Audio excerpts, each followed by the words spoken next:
God, that's more difficult than getting a stage set up. That's just crazy. Okay, so I have a confession to make. I I actually wanted to do a chocolate making workshop with you guys right here. And I had a feeling maybe I would be in this room and there would be tables and chairs and you guys could actually make chocolate while I'm talking. And that actually would have been possible. But I assumed that it wouldn't be possible, and I just thought, look, it's about time I give a presentation on this thing, because it takes so long. And when I do a chocolate making workshop, a lot of people just want to make the chocolate. And so that's all they want to do. They don't want to hear me talk about cacao and Bitcoin and philosophy and mythology and alchemy and all that stuff that people just think, what the hell has this got to do with Bitcoin, dude? I came here to make chocolate fucking Bitcoins, and you're telling me about fucking philosophy. That's what I'm going to be talking about today, though, okay? Now, I don't want to get too, well, actually, we're already 15 minutes in, so I'm not even going to be talking for that long. But I do want to get kind of philosophical, because I believe the balance of cacao and Bitcoin is incredibly deep kind of thinking stuff. It's kind of very innate and very natural as well, as we will discover. But yeah, essentially this is all about the, should I say, delicate balance of Bitcoin and cacao. It's not that delicate. Bitcoin's not delicate, right? Cacao isn't delicate. It can be pretty strong stuff. So it's about the balance of Bitcoin and cacao. And I've been coming to this idea that that the world is looking for a balance, and essentially Bitcoin as we know, Bitcoin is that answer, that thing that really humanity is looking for again. And it enables us to be human again. I'm going to start with this concept of the unification of opposites. As humans, it sort of sounds funny actually, but as humans we live in a dualistic world. We live in a world of negative and positive, of masculine, feminine, right and wrong, and life and death. Bitcoin is a unification of these opposites. So Bitcoin is rules without rulers. Bitcoin is chaos that meets order. And Bitcoin really is peace that meets revolution. Cacao is a very similar thing in the way it operates. It's a much more physical thing, cacao. But essentially, cacao was gifted by the Mayan gods. In a similar way, we'll talk about how Satoshi gifted Bitcoin to humanity. And in that gift, humanity comes into contact with the divine. So again, it's this unification of opposites. In the cacao ceremony, what we think of is the metaphysical meeting the physical.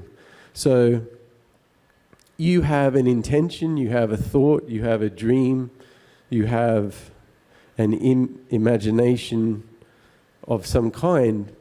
You place that into the cacao, and the cacao embodies that. It becomes a physical representation of what you have metaphysically dreamt up. So again, it's this unification of opposites, the metaphysical meeting the physical. And really, Bitcoin is exactly that too. I mean, Bitcoin is something you can't touch. It is absolutely intangible, and yet, as money, it touches everything. So the unification of opposites is a philosophical idea, but it's actually pretty practical when it comes to cacao, and it's very practical when it comes to Bitcoin. Bitcoin is your private key. So if you're the only one that knows your Bitcoin, if you're the only one that knows your private key, you are your Bitcoin, quite literally. You embody your Bitcoin. And when you do that, you essentially spend your Bitcoin, you're kind of spending your time and your energy and your proof of work. You're spending yourself, right? Your Bitcoin is you. When you spend your Bitcoin, you're spending yourself. You're kind of eating yourself, as Liz knows very well. I used to say to Liz, Liz, you are the snake that eats itself. And if any of you know this symbol, I'm trying to get rid of, does anyone know how to get rid of these things and then bring them back? I don't know how to do it. I think you got the mouse. I mean, I know that gets rid of it, but then I can't get the fuckers back up. Yeah. Anyway, I won't do that, man, because I won't be able to get it back up. And shit will hit the fan. That's not going to be cool. So anyway, you get the idea. That is a snake eating its own tail. It's called the Ouroboros. Has anyone seen this image before? It's what? It's. Oh, great, yeah. So the snake that eats itself. This image confused me for years. It was like, what the fuck? A snake eating its own tail. You okay, Mike? Sorry, mate. This all comes back to Bitcoin. But anyway, a snake eating its own tail is a symbol of you spending your own Bitcoin. In a sense, you're eating your own tail, but you're also nourishing yourself, right? So you're spending yourself, but you're also nourishing yourself. And it's this metaphor. It's not so much a physical thing, although in cacao it is a kind of physical thing, but in Bitcoin it's a metaphysical thing, because if a real snake was to eat its own tail, well, it would die. It's not a practical solution. But in a metaphysical way, in a conceptual way, it is a symbol that can keep doing it on and on and on. Because if you're eating yourself, you're nourishing yourself, that gives you nourishment to then keep moving and then eating and then nourishing and then... But when you die to yourself a little bit, that gives you that space to be able to do that. So this is not something I want you to think of in a practical way, but it is a cycle of life. Everything dies and then is reborn, dies and reborn. In the chocolate making workshop, this is actually quite a practical thing, because we pour ourself, our time, our energy, our proof of work goes into the chocolate, and it becomes representative of you. So when you consume yourself, you are actually dying a little bit to yourself, but you're also nourishing yourself. I've put the 21st century alchemy there, because this is an alchemical image. It's an image of the immortal, something that never ends. Is an image of the fountain of youth, and is an image of the Holy Grail. I'll talk now just a little bit about how the early alchemists believed in this image being a part of the world, the medieval alchemists sort of separated man from nature, and so it became a different kind of thing. But and then the 21st century alchemy, which is Bitcoin. Actually, let me start at the beginning. The early alchemists, I'm thinking about Pythagoras, Socrates. These guys actually believed that humanity was one with the world, so there wasn't a separation. You could read everything you needed to read about the universe through the cycles, through the symbols, through the seasons, and through the stars, essentially. So you could read yourself, and that's, I guess, where astrology came from. You could read things about the world through looking at the world and through looking at yourself. And it was a very intuitive thing. So the word intuition at the time really was born out of this time, and I believe it's all about internal tuition. So fast forward to medieval alchemy now, and you've got this separation of man and nature, essentially. And nature now is to be controlled, is to be actually, is to be examined and literally measured.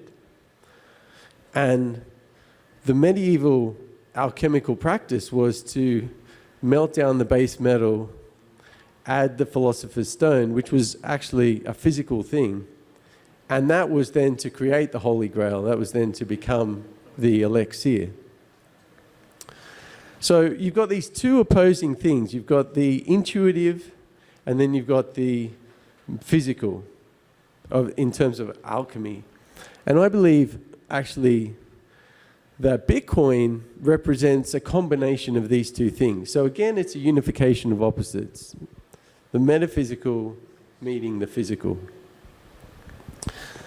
I think I've spoken enough about alchemy, but you get the idea. It's all about this balance taking place.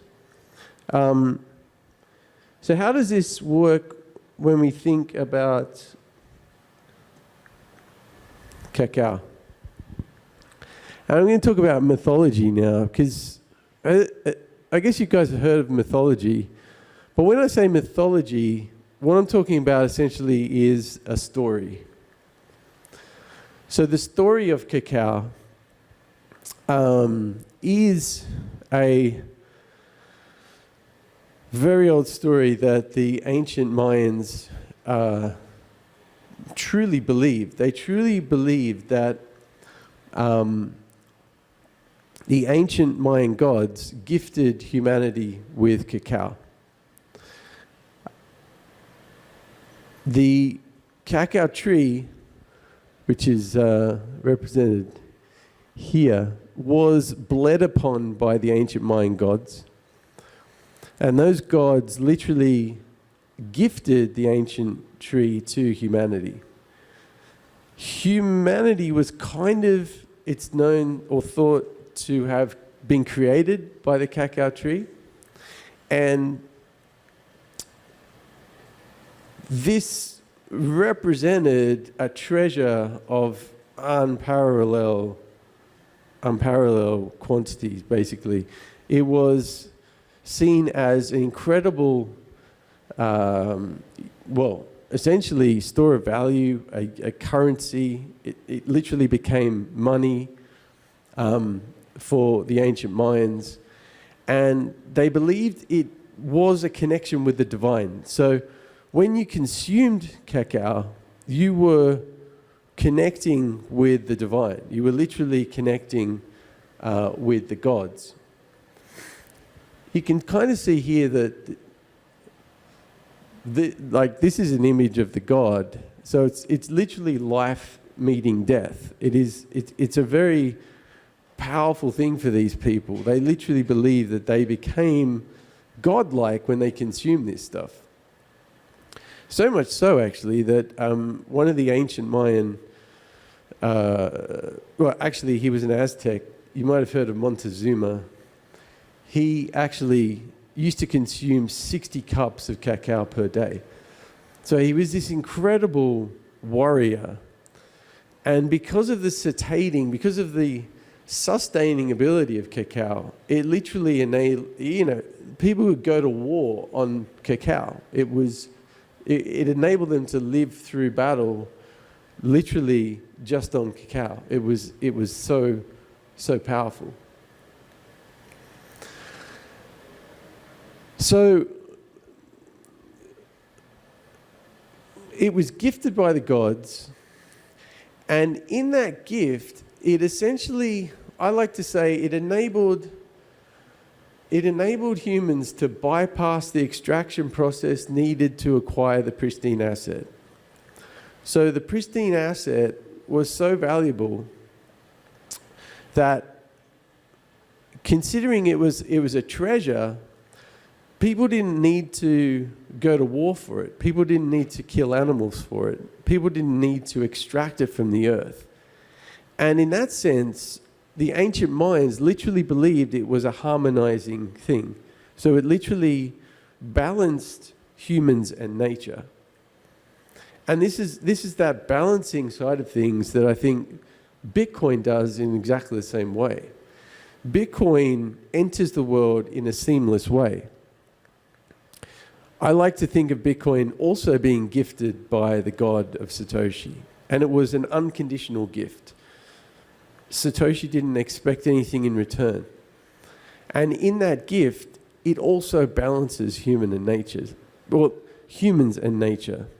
And it's very much bypassing the extraction process. Again, humans don't need to kill an animal to mine Bitcoin. They don't need to go to war to mine Bitcoin. It's an incredibly cost-effective energy process.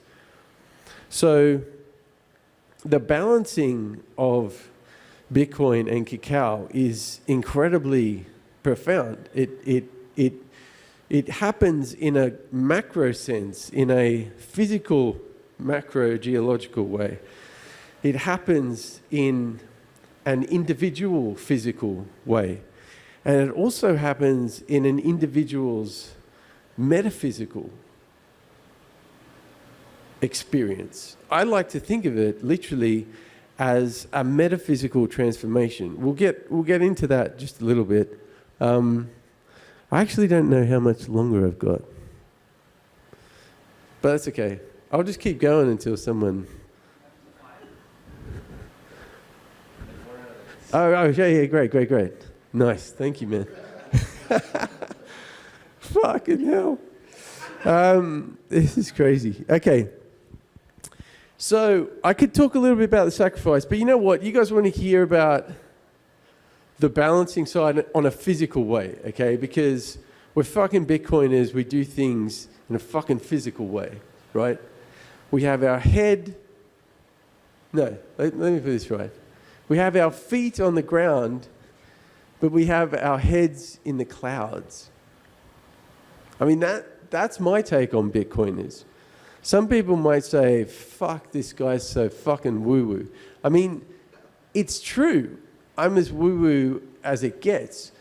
But it's a balance. And this is why I love talking about this stuff.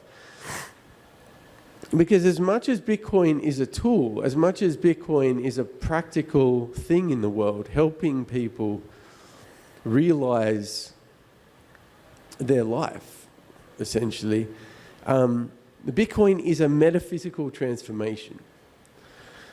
And I think that's the balance of Bitcoin. It is truly a metaphysical thing that operates in us. So it's a tool that operates through us and becomes this metaphysical exploration. How does Bitcoin balance? How does cacao balance? How does Bitcoin balance? I think this is cacao down here, by the way. Actually, that's the cacao. Has anyone? I actually still haven't held one of these fucking things. It's a cacao bean, a cacao pod. Yeah, I've actually never held one. I know. I feel like such a fucking imposter. Huh? Yeah, that's what I've heard. Right? So there's fruit that you just consume, right? And then there's beans that you also, the beans dry out. The beans dry out. And, and you're left with these, well, actually, then you roast them a bit, and then they become cacao nibs, and then you consume the nibs. The ancient Mayans would grind it up into a paste, and then literally just add the water. The grinding takes days, by the way, and that seriously is proof of work.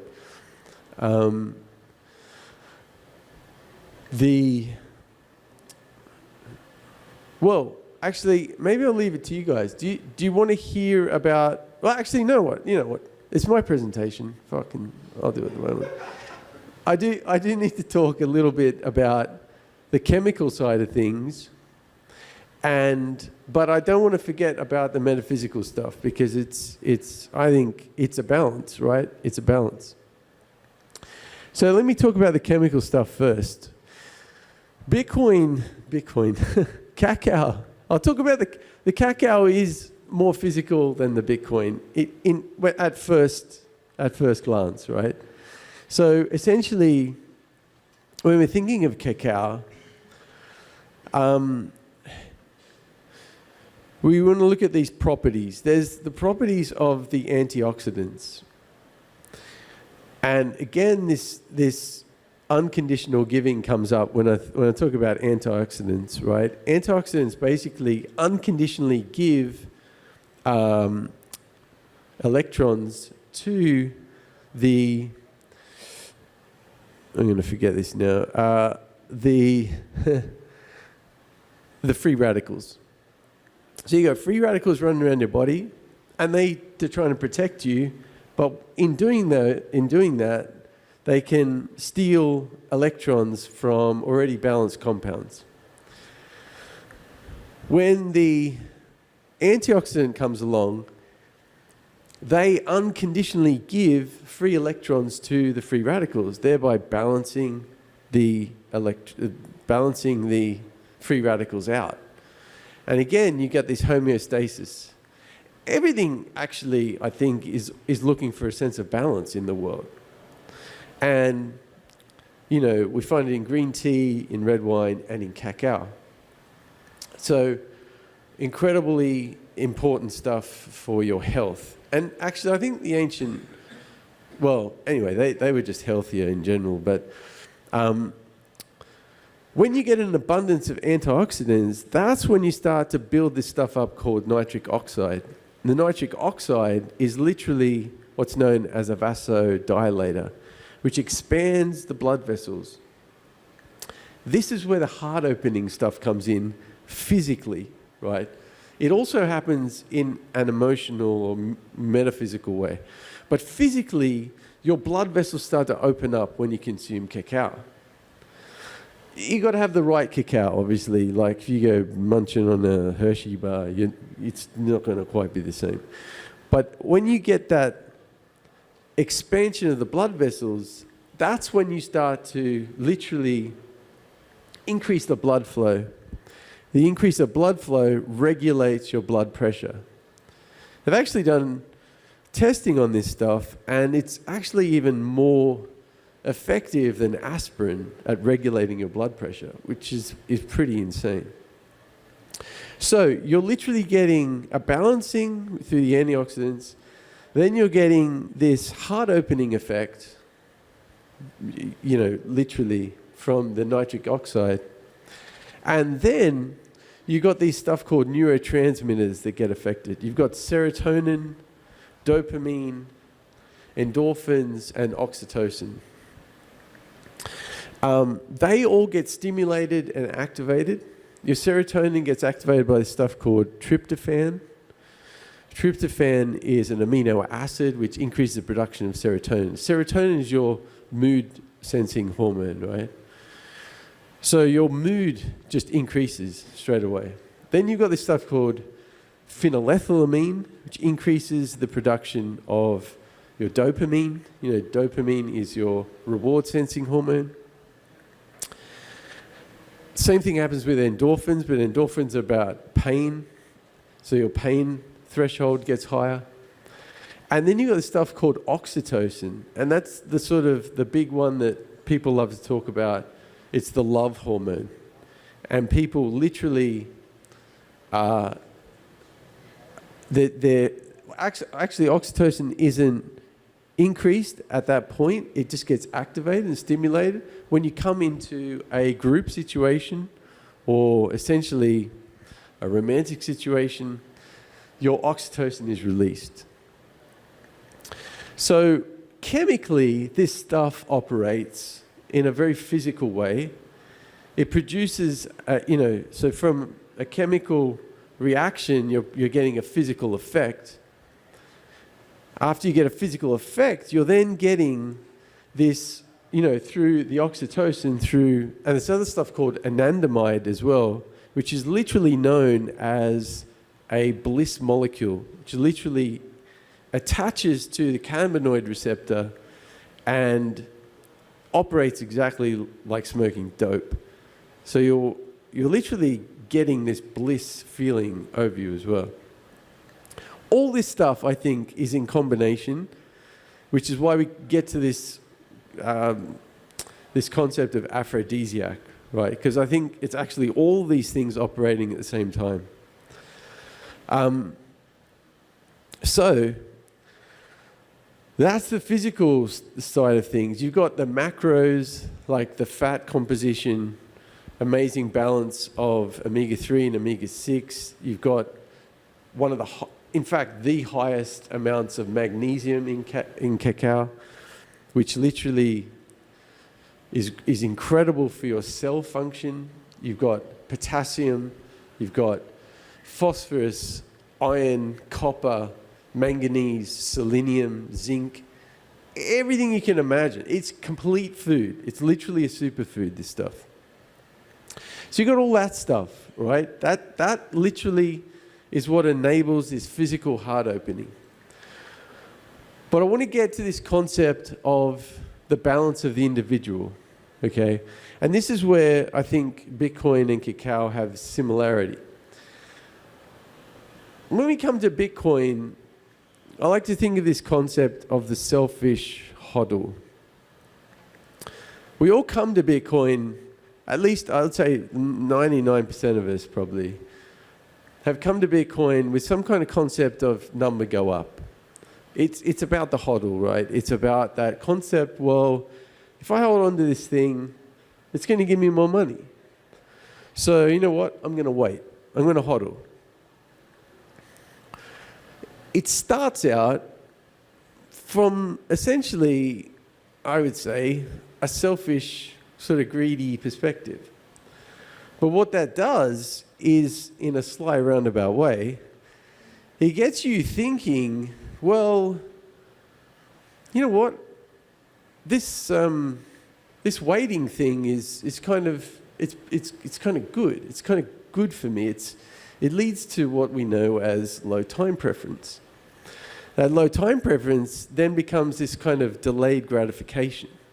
So from the selfishness, things turn around and they become, well, kind of positive. They become, hang on, I'm kind of now, I started out being, it's a bit like, we came for the gains, but we stayed for the revolution, because now we're thinking, well, actually, this is kind of a good thing. Like, being selfish is kind of like positive here.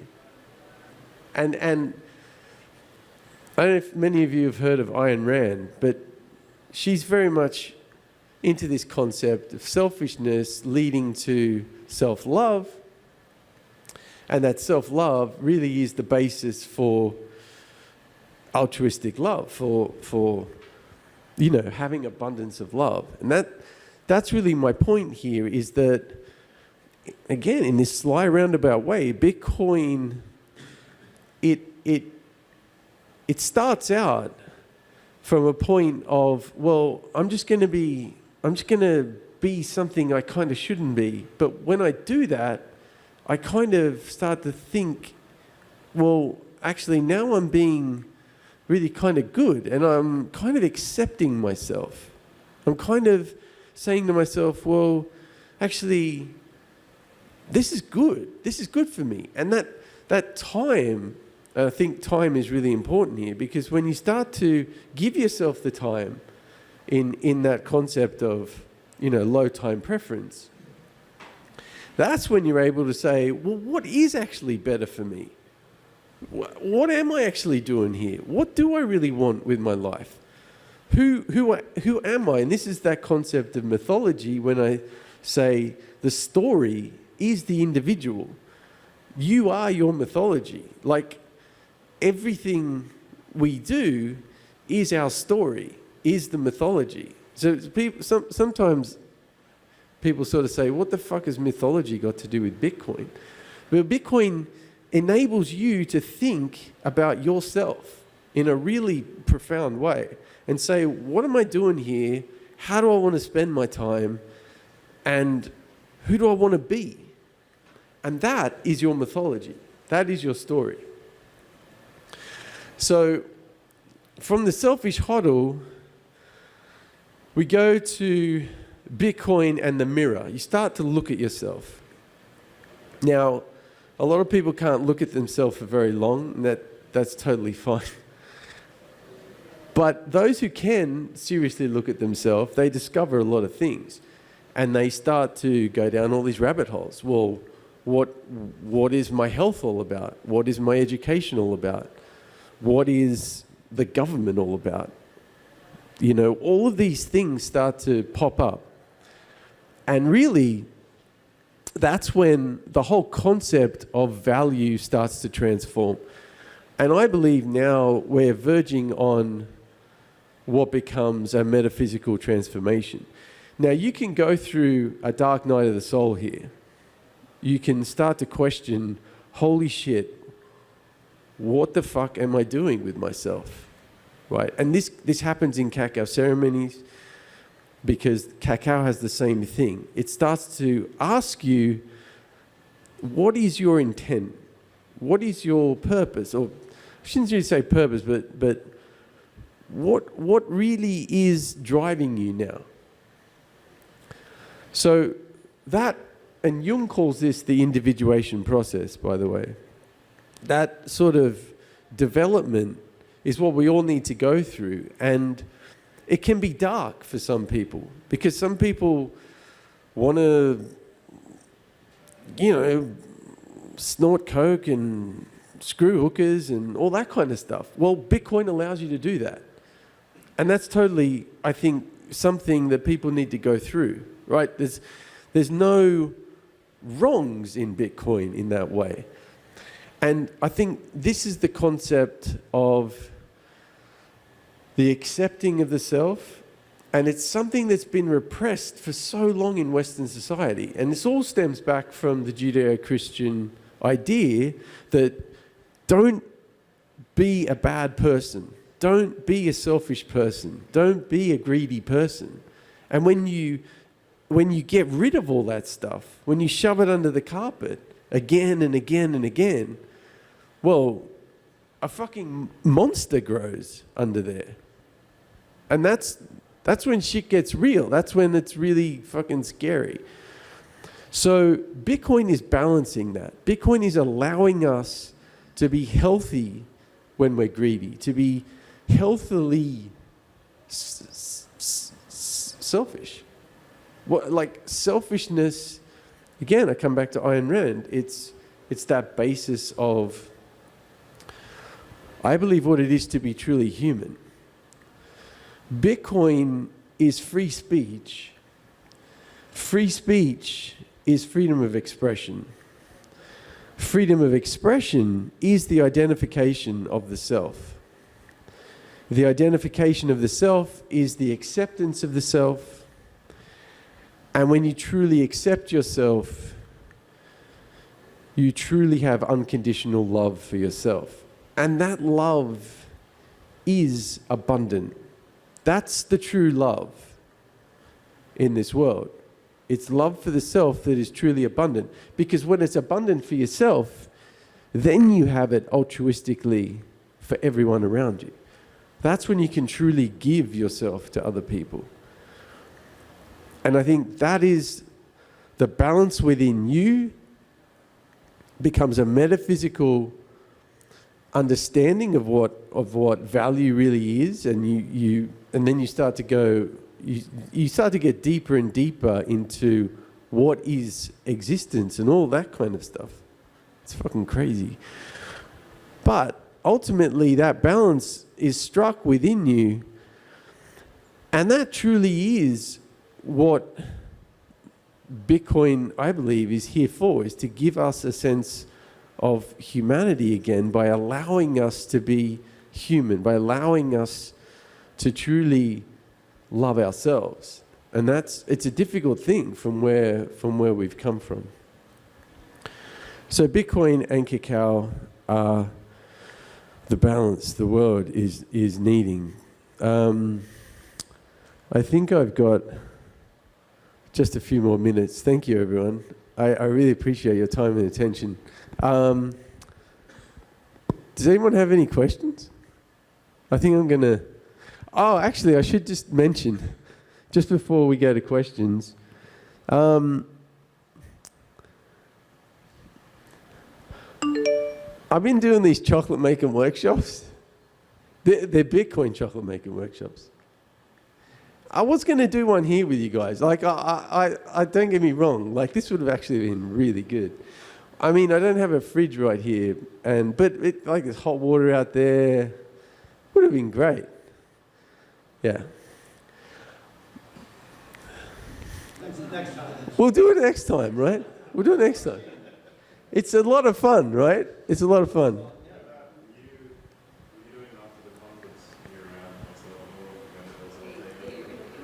I'll do a chocolate making workshop.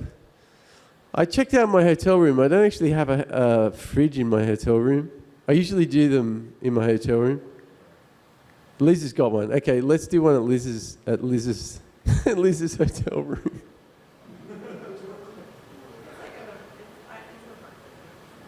Oh, great. Yeah. Okay, so we're all coming back to Liz's place if you want to make chocolate. I'll show you. I mean, you know, you can go to this link here. This is, oh shit, now I really do have to get rid of hang on. I'll do this one here.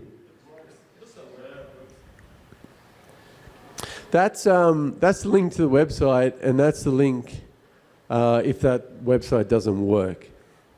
But anyway, I can post it on Twitter. Yeah. Like if you want to come, just contact me,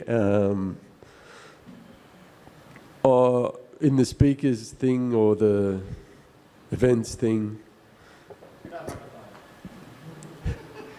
It's fun. Chocolate making is great. Does anyone do any chocolate making here? All right, cool. Like I've done it a few times. I actually never took it in class or also doing it. Yeah. Sure. Yeah. Oh man, it's transformative stuff. I mean, as Bitcoiners, we're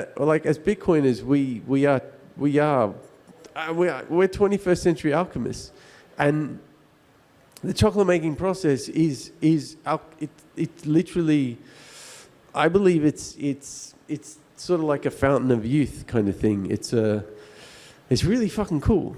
Like, yeah, come on guys, it's going to be awesome. Does anyone have any questions on cacao? Or I've got 3 minutes. Yeah? That's a fucking great question. So, I've got some details. Johnny has hooked me up with a El Salvadorian cake. Well, actually, I don't know if you guys know Cherito.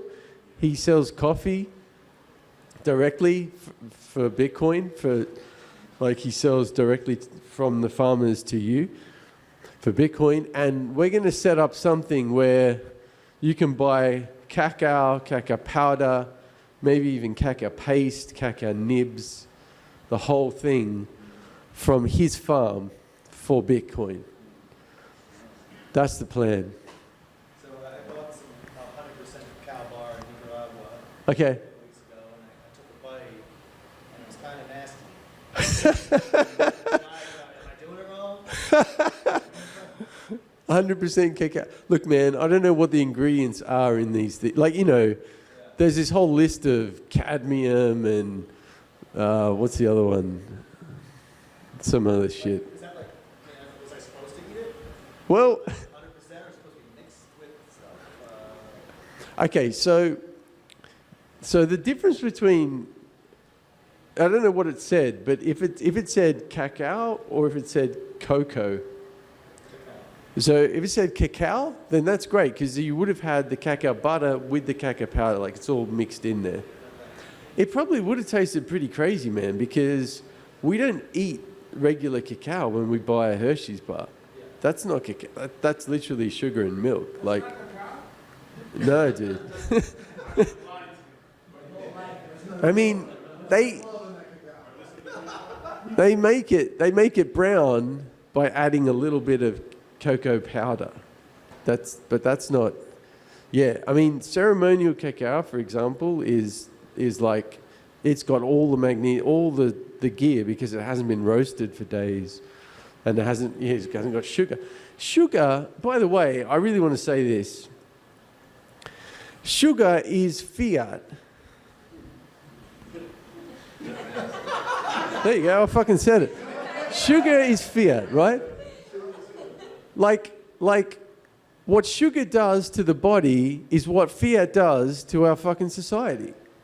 It literally fucking rips the shit out of it. It dilutes it. It's cheap to make. It's quick to make. It's fucking nasty, addictive, fucking terrible shit.